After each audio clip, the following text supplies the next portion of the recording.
नमस्ते। Hello everyone. पिछले व्याख्यान में मैंने आपको साहित्य दर्पण के अनुसार लक्षणा के भेदों को पढ़ाना प्रारंभ किया था और उस क्रम में हम उपादान लक्षणा का जो प्रथम भेद है वह हम पढ़ चुके थे और उसके आगे आज हम लक्षणा जो कि लक्षणा का दूसरा भेद बताया था उसका अध्ययन प्रारंभ करेंगे।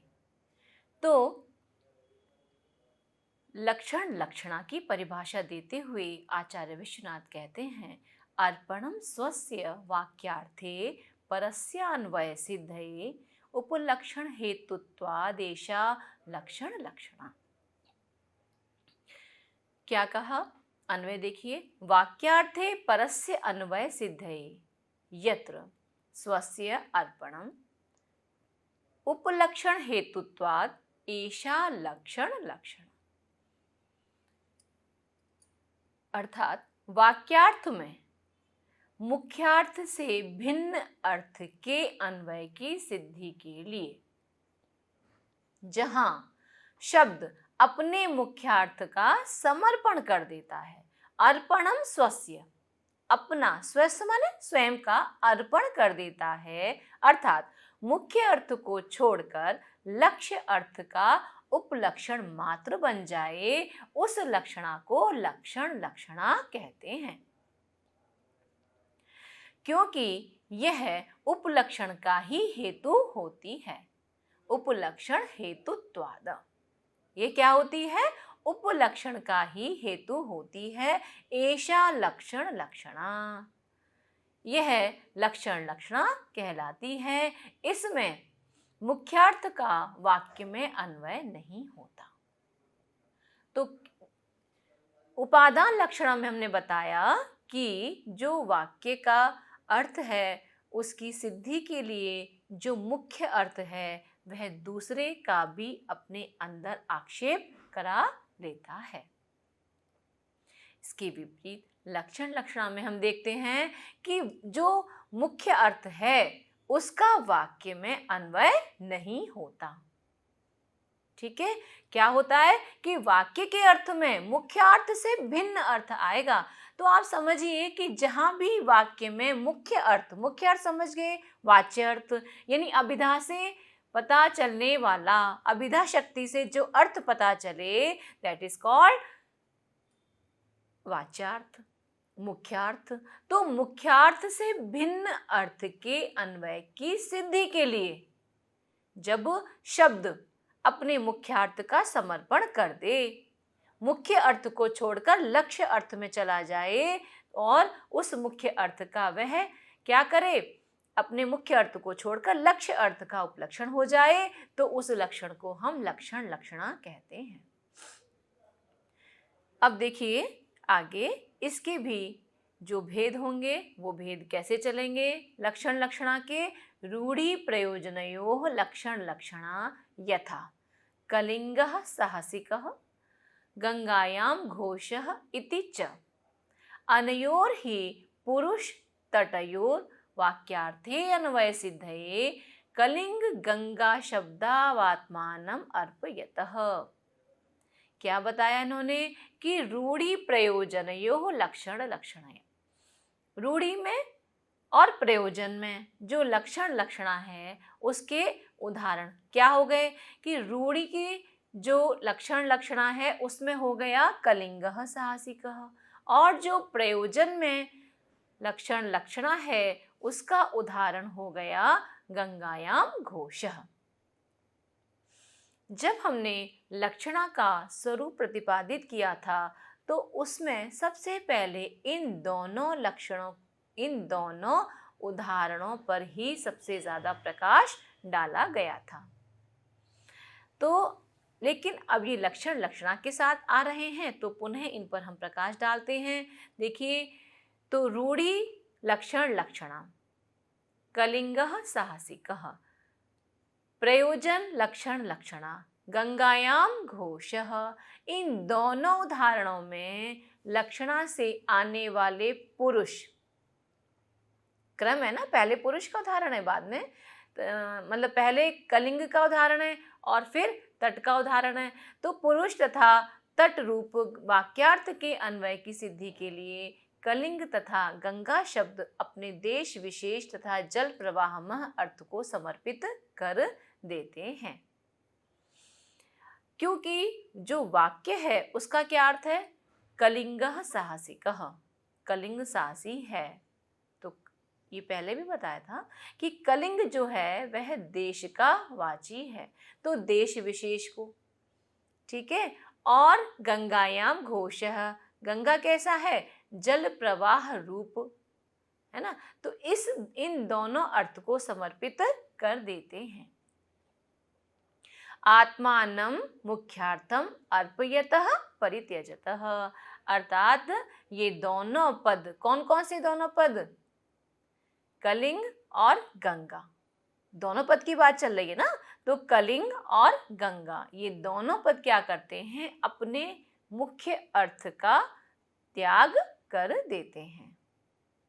कैसे मुख्य अर्थ का त्याग करते हैं? क्योंकि कलिंग जो है वह देश का वाची है। अब देश का वाचक होने के कारण यह स्वयं साहसी नहीं हो सकता, चेतन क्रिया का उसमें अभाव है क्योंकि वह देशवाची है। अब देश थोड़ी चेतन होगा, देश में रहने वाले व्यक्ति या पुरुष ये चेतन होंगे, ठीक है। तो क्या किया इन्होंने? यहाँ आत्मान कलिंग गंगा शब्दा, देखिए थोड़ा संधि विच्छेद कर लीजिए। कलिंग गंगा शब्दा आत्मानम जो लिखा हुआ है, तो शब्दो आत्मानम अर्पयतः। तो क्या हो गया? ये मुख्यार्थ का कौन कौन? कलिंग पद और गंगा पद, ये दोनों पद अपने मुख्यार्थ का परित्याग कर देते हैं। अब देखिए इनकी विशेष व्याख्या देखिए। आचार्य विश्वनाथ ने रूढ़ि लक्षण लक्षणा का उदाहरण कलिंगः साहसिकः दिया है। इस वाक्य में कलिंगः शब्द एक देश विशेष का वाचक है। कलिंग का उदाहरण दिया है, केवल ये नहीं कि यही अर्थ है इसका, अन्य जगह नहीं चलेगा। यदि हम लक्षण लक्षणा की बात करेंगे तो ये उदाहरण आपको विशेष रूप से समझने योग्य हैं कि एक के साथ मतलब सबको समाहित करे रहते हैं। इससे संबंधित इसी टाइप के जो भी उदाहरण होंगे वो सारे के सारे रूढ़ि लक्षण लक्षणा के अंतर्गत आएंगे। ये इसमें विशेष ध्यान देने योग्य बात है। तो जो देश विशेष का वाचक है कलिंग शब्द, वह साहसी होना उसमें संभव नहीं है। ये आपको पता चल गया। साहसी होना किसका धर्म है? चेतन या अचेतन? चेतन का। अब हम ये एक प्रश्न भी बना सकते हैं उसके ऊपर कि साहसी होना किसका धर्म है? चेतन अथवा अचेतन, है ना। इसके साथ हम और विकल्प भी जोड़ देंगे और ये एक हमारा छोटा सा प्रश्न भी बन जाएगा। तो आपको विशेष ध्यान रखना है कि जो गुण अपने अंदर कोई रखता है तो वह उसका स्वयं का काम ना होकर के जो रखने वाला है उसका काम है।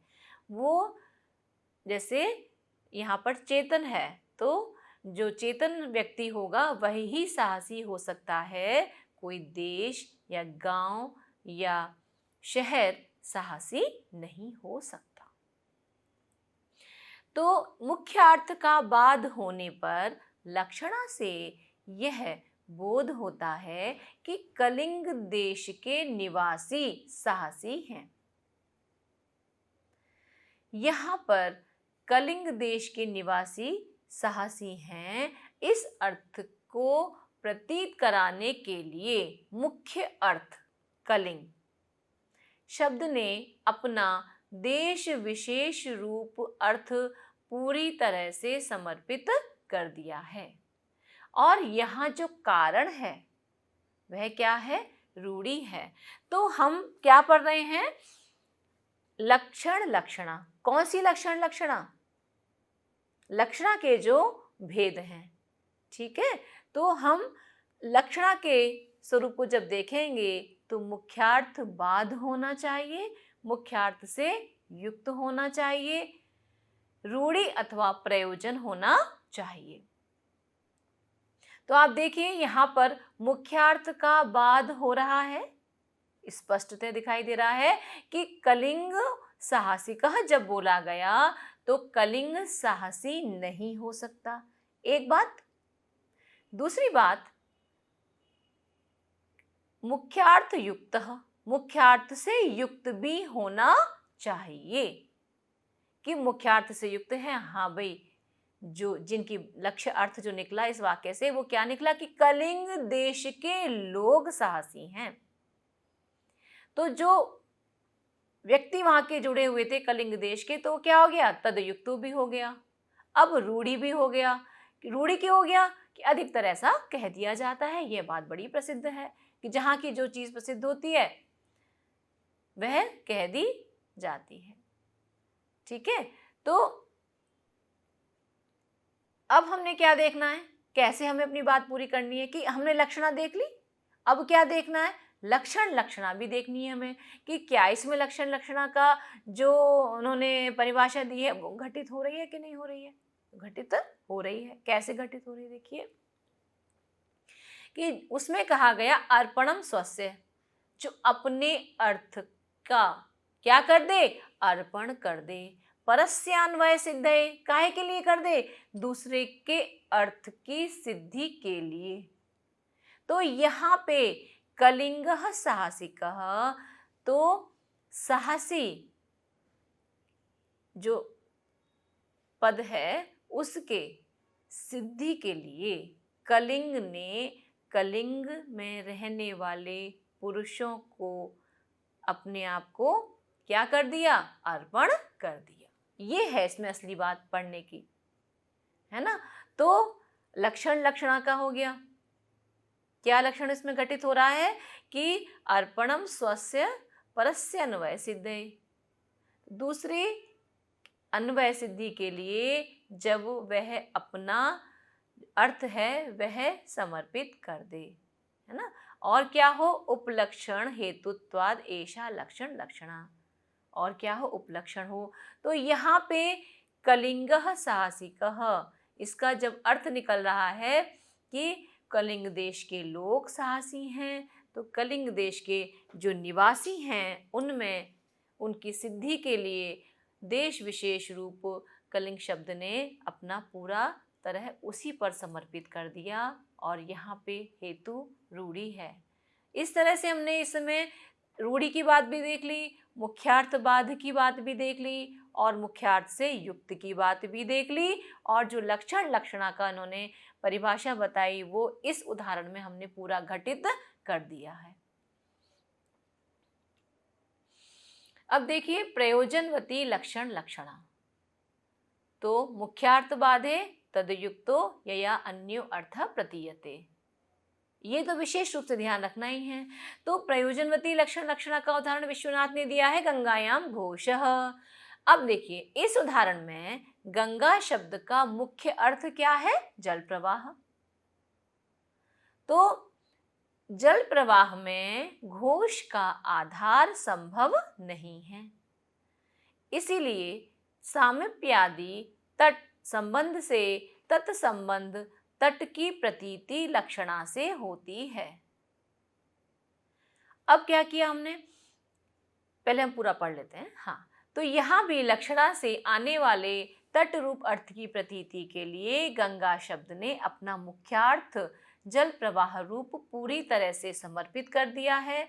इस उदाहरण में शीतत्व पावनत्व के अतिशय का प्रतिपादन लक्षणा का प्रयोजन है, अतः यह प्रयोजनवती लक्षणा है। तो देखिए अभी मैंने बताया मुख्यार्थवाद है तदयुक्तो, है ना, तो मुख्यार्थवाद होना चाहिए, तो मुख्य अर्थ का बाद हो रहा है। पहली बात कैसे कि गंगा में घर नहीं बन सकता, क्योंकि गंगा प्रवाहमान है और घर स्थित होता है, यानी उसका जो आधार है वह कैसा है, ये नहीं है कि घर भी उठ उठ के चल रहे हैं, हमारे घर जा रहे हैं, आज हमारा घर यहाँ है, कल बहकर वहां पहुंच गया, वहां पे रुक गए, फिर 4-5 दिन वहां रुके, फिर बह के आगे पहुंच गए, ऐसा संभव नहीं होता है। ठीक है, तो प्रवाहमान विशेष में क्या नहीं बन सकता, घोष बन नहीं सकता। तो मुख्य अर्थ का बाध हो गया। मुख्य अर्थ से युक्त होना चाहिए, तो उससे से युक्त है तो क्या भाई, गंगा के ही आसपास की बात चल रही है, तो गंगा के आसपास क्या, उससे युक्त क्या कि गंगा का किनारा। ठीक है, दो बात हो गई। अब यहां पर रूढ़ी नहीं हो सकती, ये बात रूढ़ी के अंतर्गत नहीं आएगी, क्योंकि ये प्रयोजन के अंतर्गत आएगी। आप हर एक से नहीं कह सकते ये वाली बात कि गंगायाम घोष है ना, हर प्रसंग में नहीं कह सकते, प्रसंगानुकूल कहा जाएगा। यदि किसी का आसपास ऐसा होगा उससे ही आप कहोगे।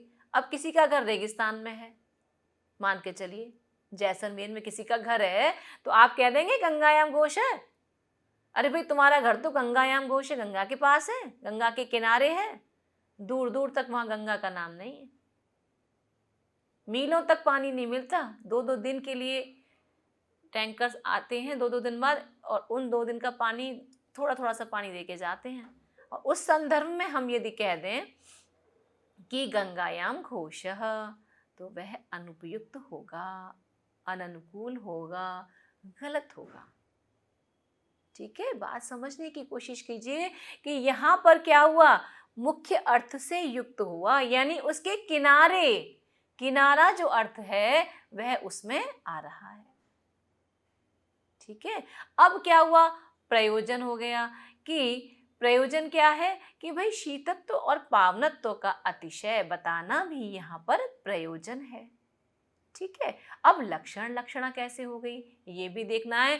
तो यहाँ लक्षण लक्षणा कैसे हुई कि लक्षणा से आने वाले जो तट रूप अर्थ है उसकी प्रतीति के लिए गंगा शब्द ने अपने मुख्यार्थ जल प्रवाह रूप अर्थ को पूरी तरह से समर्पित कर दिया। ठीक है, तो यहाँ पर जल प्रवाह रूप जो अर्थ है उसमें आ गया मुख्यार्थ। तो अर्पणम स्वस्य, क्या किया, अर्पणम स्वस्य, अपने अर्थ का अर्पण कर दिया। तो गंगा ने, हालांकि गंगा का अर्थ ही प्रवाहमान है, लेकिन मैंने पिछले उदाहरण में भी बताया कि किसी जगह का नाम यदि हम अपने, जैसे हॉस्टल्स के नाम से होते हैं, आईआईटी मद्रास में गंगा हॉस्टल, गोदावरी हॉस्टल, है ना, ऐसे हॉस्टल के नाम सारी नदियों के ऊपर हैं। किसी छात्रावास में हॉस्टल के नाम ऋषियों के ऊपर हैं, है ना, तो ऐसा भी रखा जा सकता है। तो हमें अपनी दृष्टि से ये विचार करना है कि यहाँ पर जो गंगा है उस शब्द ने अपने मुख्य अर्थ जो प्रवाह, जल प्रवाह है, उस अर्थ को पूरी तरह से समर्पित कर दिया। काहे में, घोष है, गंगायाम घोष है, इस वाक्य अर्थ की सिद्धि के लिए। इसीलिए यहाँ शीतत्व पावनत्व की बात मैंने बताई कि उनकी अतिशयता को प्रतिपादित करना ही यहाँ लक्षणा का प्रयोजन है। तो यह कौन सी हो गई, प्रयोजनवती लक्षण लक्षणा हो गई। यथावा, इसका एक और उदाहरण आचार्य विश्वनाथ ने दिया है। उपकृतम बहुतत्र किमुच्यते सुजंता प्रथिता भवता परम विदधत ईदृशम एव सदा सखे सुखिताम आसस्व ततः शरदा शतम। क्या दी उदाहरण उन्होंने कि उपकृतम बहुतत्र किमुच्यते भवता परम सुजनता प्रथिता सखे विदधत ईदृशम एव सदा सुखितम आसस्व ततः शरदाम शतम। तो ये कौन से लक्षण लक्षणा, जहां पर अर्थ बिल्कुल बदल जा रहा है, ऐसी उस लक्षण लक्षणा का उदाहरण है। देखिए इसका अर्थ देखेंगे पहले हम इस पद्य का, कि किसी प्रसंग में अनेक अपकार करके भी किसी व्यक्ति ने दूसरे व्यक्ति के साथ अनेक अपकार किए। अपकार करने के बाद भी किसी सभा में बैठकर वो कह रहा है कि मैं उपकारी हूं, है ना, उसने कहा मैं उपकारी हूं। अब वो उपकारी है, लेकिन वो व्यक्ति जिसके संग अपकार किए हैं उसको मालूम है कि ये उपकारी नहीं है, ये अपकारी व्यक्ति है। अब वो भी सभा में कह रहा है और उस सभा में बैठने वाले कुछ लोगों को पता भी है कि इसने इस व्यक्ति के साथ अनेक अपकार किए हैं। तो देखिए किस तरह से एक बात कही गई कि समझने वालों को समझ में आ गई, यानी वह लक्ष्यार्थ के द्वारा समझ में आएगी। यदि अभिधार्थ में हम लेंगे तो वह समझ में नहीं आएगी। अभिधार्थ में तो वही बात होगी कि उसकी तारीफ की जा रही है उसके उपकारी होने की, लेकिन यदि हम लक्ष्यार्थ से लेंगे तो वैपरीत्य लक्षणा की वजह से इसका अर्थ बिल्कुल पलट जाएगा। देखिए, आपने मुझ पर बहुत उपकार किए हैं, उपकृतम बहुतत्र किम सुचंता, तो आपने मुझ पर बहुत उपकार किए हैं, उसके विषय में क्या कहा जाए। आपने मेरे विषय में बहुत सज्जनता प्रदर्शित की है। हे मित्र, इसी प्रकार का आचरण करते हुए तुम सदा सुखी रहो और 100 वर्ष तक जीवित रहो। देखिए, इस बात का यदि हम अभिधार्थ लेंगे कि क्या अभिधा का अर्थ निकल रहा है, वह तो कितना अच्छा निकल रहा है। अब लेकिन देखिए इसका अर्थ, अत्र अपकारादीनां वाक्यार्थे अन्वय सिद्धये उपकृतादयः शब्दा आत्मानं अर्पयन्ति। अपकारिणं प्रत्युपकारादि प्रतिपादनात् मुख्यार्थवादो वैपरीत्य लक्षण संबंधः फलम अपकारातिशयः इयमेव जहत स्वार्थेति उच्यते। क्या कहा कि अपकार आदि शब्दों की वाक्यार्थ में अन्वय की सिद्धि के लिए उपकृत आदि शब्द अपने अर्थ को समर्पित कर देते हैं। इतने उपकार किए हैं, अब इसको यदि हम अपकार से करें, अपकार से यदि हम करें तो क्या कहेंगे, आपने मुझ पर बहुत अपकार किए हैं, इतने अपकार किए हैं कि उन अपकारों के बारे में क्या ही बताया जाए, है ना। आपने मेरे ऊपर इतने दुर्जनता का आचरण किया है, अब ऐसा आचरण कर चुके हैं। हे मित्र, मित्र नहीं, मित्र तो हमें दिख रहा है, मित्र नहीं हो, शत्रु जैसे हो। तो क्या ऐसा आचरण करते हुए, अब कर तो चुके ही हो, तो ऐसा आचरण करते हुए तुम सदा सुखी रहो। सुखी कैसे रहे, सुखी के लिए कह रहा है ना, ऐसा आचरण तुमने किया है ना, ये तुम इससे कभी सुखी नहीं रह सकते। 100 वर्ष तक जीवित रहो, ऐसे व्यक्तियों की 100 वर्ष तक जीने की कामना बिल्कुल नहीं, है ना। तो अर्थ कैसा हो गया, वैपरीत्य, बिल्कुल विपरीत अर्थ हो गया। काहे के द्वारा, लक्षणा के द्वारा, कि अपकार करने वाले ने जब इस बात को कहा तो कह सभा में सबके बीच में उपकार बोला, अर्थ निकला अपकार। तो उपकृत जो शब्द है, अपनी सिद्धि के लिए उसने क्या किया, अपने अर्थ को समर्पित कर दिया। और अपकार करने वाले व्यक्ति के प्रति उपकार आदि के प्रतिपादन से मुख्यार्थवाद होने पर वैपरीत्य संबंध से, देखिए वहां हमने सामीप्यादि संबंध से गंगायाम घोष है अर्थ का, गंगायाम घोष है जो वाक्य था उसका अर्थ निकाला था गंगा के तट पर घर है। यहाँ पर हम वैपरीत्य संबंध से अर्थ निकाल रहे हैं कि तुमने जो उपकार किए हैं, उपकृतम बहुतत्र, उनको क्या कहा जाए, अर्थात तुमने इतने अपकार किए हैं कि उनको क्या कहा जाए। तो यहाँ पर वैपरीत्य संबंध से लक्षण लक्षणा है और अपकार का अतिशय प्रदर्शित करना ही यहाँ लक्षणा का प्रयोजन है। एक आध अपकार करते हैं तो मनुष्य भूल जाते हैं, कभी ठीक है हुआ तो हुआ, अरे ठीक है जीवन है, कभी अच्छा तो कभी बुरा, ऐसा कर करके यदि कोई हमारे पीछे ही पड़ जाए, अपकार पे अपकार करता ही जाए और सबके बीच में अपने आप को अच्छा बनने का ढोंग करे, तो क्या कहेगा, जो इसके साथ अपकार हुए हैं वो तो कुछ तो कहेगा ही। तो यहाँ पर अपकार जो हैं उनका अतिशय प्रदर्शित करना ही लक्षणा का प्रयोजन है। तो मैंने आपको लक्षणा की पूरी जो बात थी वो भी इसमें आ गई कि मुख्य अर्थ का बाद भी हो रहा है, मुख्य अर्थ से युक्त भी है और यहाँ प्रयोजन है। और लक्षण लक्षणा कैसी है कि वह वैपरीत्य संबंध से यहाँ पर उपकार का अर्थ अपकार निकल रहा है। और ये प्रयोजन क्यों है? क्योंकि यहाँ पर अपकारों का अतिशय प्रदर्शित होना ही यहाँ पर यह प्रयोजन है लक्षणा का। इसलिए यह लक्षण लक्षणा का उदाहरण है। किसमें? प्रयोजन में। तो यह ही जहत स्वार्थावृत्ति भी कही जाती है।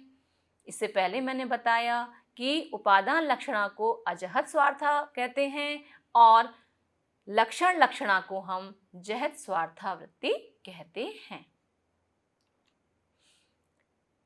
ये लक्षणा के जो भेद हैं, आरोप, अध्यवसान, अब इसके आगे यह भेद चलेंगे।